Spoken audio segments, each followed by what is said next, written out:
ಓಂ ನಮೋ ನಾರಾಯಣಾಯ. ಓಂ ಶ್ರೀ ಗಣೇಶಾಯ ನಮಃ. ಸರ್ವರಿಗೂ ಸುಸ್ವಾಗತ.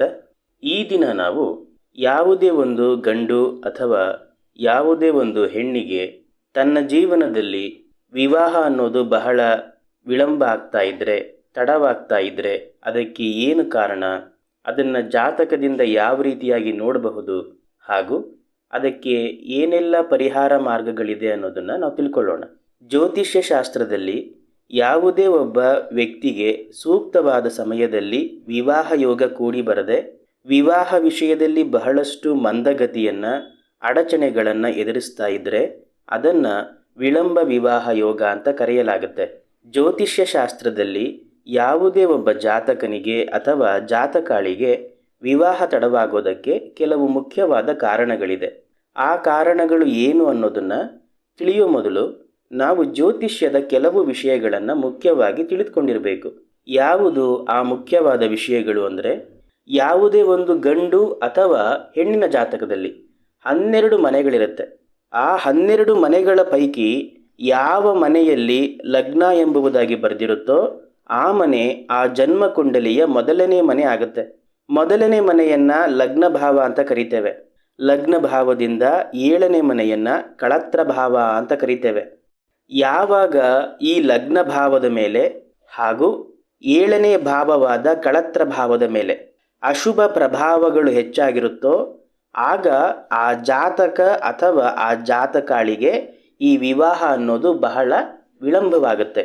ಯಾವಾಗ ಜನ್ಮ ಕುಂಡಲಿಯಲ್ಲಿ 7ನೇ ಮನೆಯಾದ ಕಳತ್ರ ಭಾವದ ಮೇಲೆ ಅಶುಭ ಪ್ರಭಾವವಿರುತ್ತೋ ಅಥವಾ ಆ 7ನೇ ಮನೆ ಅಧಿಪತಿ ಅಂದರೆ ಸಪ್ತಮಾಧಿಪತಿ ಅಸ್ತನಾಗಿ ಹೋಗ್ತಾನೆಯೋ ಅಥವಾ ಆ 7ನೇ ಮನೆ ಅಧಿಪತಿ ಅಶುಭ ಪ್ರಭಾವದಲ್ಲಿ ತಾನು ಇರ್ತಾನೆಯೋ ಆಗ ಜಾತಕ ಅಥವಾ ಆ ಜಾತಕಾಳಿಗೆ ವಿವಾಹ ಅನ್ನೋದು ಬಹಳ ನಿಧಾನವಾಗುತ್ತೆ.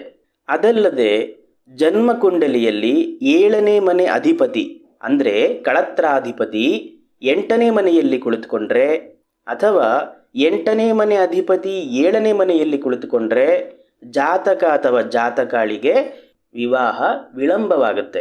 4ನೇಯದಾಗಿ ಕುಜದೋಷ.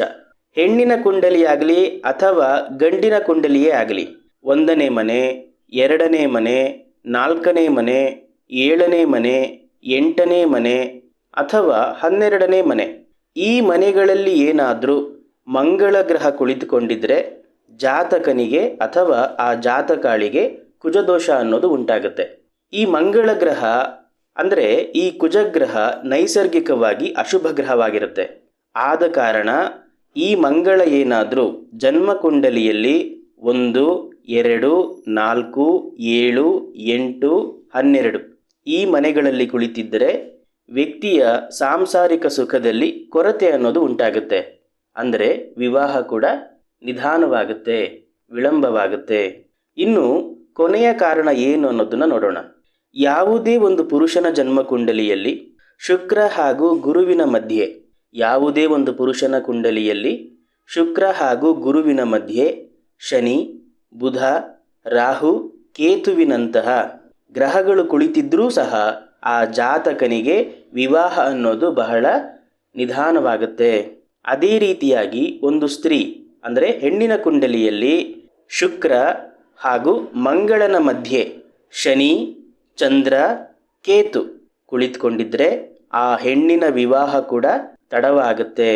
ಅಂದರೆ ಆ ಹೆಣ್ಣಿನ ವಿವಾಹ ವಿಳಂಬವಾಗುತ್ತೆ ಅಂತ. ಒಂದು ವೇಳೆ ನಿಮಗೂ ಸಹ ವಿವಾಹ ವಿಚಾರಗಳಲ್ಲಿ ಬಹಳ ವಿಳಂಬ ಉಂಟಾಗ್ತಾ ಇದ್ದು ನಿಮ್ಮ ಜನ್ಮ ಕುಂಡಲಿಗಳಲ್ಲಿಯೂ ಸಹ ಇದುವರೆಗೂ ಹೇಳಿದ ನಿಯಮಗಳಲ್ಲೊಂದು ನಿಮ್ಮ ಜಾತಕದಲ್ಲಿಯೂ ಇದ್ದರೆ ಅದಕ್ಕೆ ಏನು ಪರಿಹಾರ ಅನ್ನೋದನ್ನು ಈಗ ನಾವು ತಿಳಿಯೋಣ. ವಿಳಂಬ ವಿವಾಹಕ್ಕೆ ಜ್ಯೋತಿಷೀಯ ಮಾರ್ಗದಲ್ಲಿ ಅನೇಕ ಬಗೆಯ ಕಾರಣಗಳಿರೋದ್ರಿಂದ ಆಯಾ ಗ್ರಹಗಳಿಗೆ ಸಂಬಂಧಿಸಿದ ಶಾಸ್ತ್ರೋಕ್ತ ಪರಿಹಾರಗಳನ್ನು ಅನುಸರಿಸಬೇಕು. ಅವುಗಳಲ್ಲದೆ ಸ್ವಯಂವರ ಪಾರ್ವತಿ ಹೋಮ, ಕಲ್ಯಾಣ ಸುಂದರೇಶ್ವರ ಹೋಮ, ಮಂಗಳ ಗೌರಿ ಪೂಜೆ ಇತ್ಯಾದಿಯಾಗಿ ಮುಖ್ಯವಾದ ಶಾಸ್ತ್ರೋಕ್ತ ಪರಿಹಾರಗಳನ್ನು ಹೆಚ್ಚಾಗಿ ಅನುಸರಿಸಲಾಗುತ್ತೆ. ಇದು ವಿಳಂಬ ವಿವಾಹಕ್ಕೆ ಮುಖ್ಯವಾದ ಕಾರಣಗಳು ಹಾಗೂ ಅದಕ್ಕೆ ಪರಿಹಾರಗಳು. ಸರ್ವರಿಗೂ ಸಹ ಶುಭವಾಗಲಿ. ಶ್ರೀ ಕೃಷ್ಣಾರ್ಪಣಮಸ್ತು.